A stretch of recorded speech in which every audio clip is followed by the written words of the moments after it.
যদি পৃথিবীর সবচেয়ে বড় আগ্নেয়গিরির ভেতরে পারমাণবিক বোমা ফেলা হয় তখন কি সেটা অগ্ন্যুৎপাত ঘটাবে? আসলে না, কারণ বোমা বিস্ফোরণের আগেই গলে যাবে। কিন্তু যদি কোনোভাবে বোমা পৃথিবীর সবচেয়ে বড় আগ্নেয়গিরির গভীরে পাঠানো যায় তখন সেটা গলবে না। বিস্ফোরণ হলে লাভা গরম হয়ে বাষ্প হয়ে যাবে, ভেতরে প্রচণ্ড চাপ তৈরি হবে, আর ছাই ও গ্যাস আকাশে ছড়িয়ে পড়ে পৃথিবীর সবচেয়ে বড় আগ্নেয়গিরির অগ্ন্যুৎপাত ঘটাতে পারে।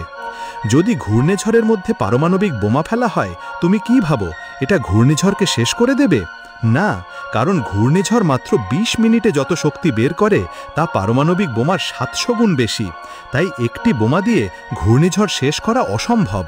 এমনকি বিশ্বের সবচেয়ে বড় পারমাণবিক বোমা ফেললেও ঘূর্ণিঝড় কয়েক সেকেন্ডের জন্য থামবে, তারপর আবার চলবে। ঘূর্ণিঝড় ধ্বংস করতে হলে প্রায় ৭০০টি পারমাণবিক বোমা লাগবে। পারমাণবিক বোমায় গুলি করলে কি সেটা ফেটে যাবে? না, কারণ বোমা তখনই ফাটে যখন ভেতরের পরমাণু ভেঙে চেন রিয়াকশন হয়। বোমার বাইরের খোল খুব শক্ত, সাধারণ গুলি দিয়ে ভেদ করা যায় না।